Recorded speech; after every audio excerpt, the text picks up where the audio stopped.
with Indian companies? We've announced a number of really strong economic development deals with Indian companies in the Danville community in Southern Virginia, which is a community that actually had lost a lot of manufacturing jobs overseas.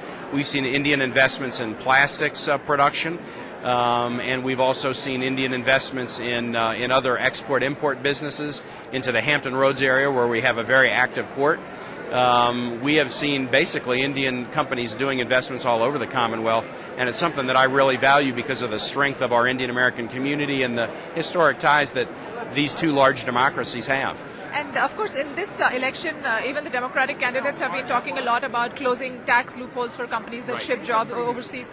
Are they referring to Indian companies, and is there any concern that Indian companies could be impacted by this backlash against outsourcing? Well, I can say this, that the issue is not about Indian companies, but it's just more broadly about making sure that when we set up the tax rules, that we don't give an advantage to American firms that choose to hire workers in places other than America. We want to try to make sure that there's an even playing field, and so that's what the concern is.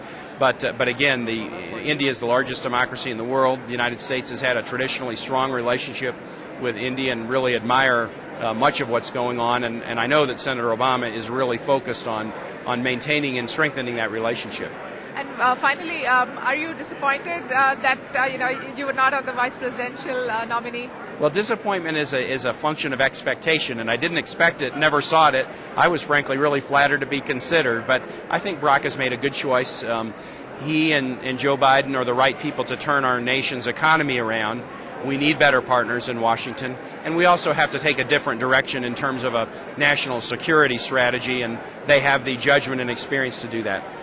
Thank you very much. Thank you. Thanks for your time.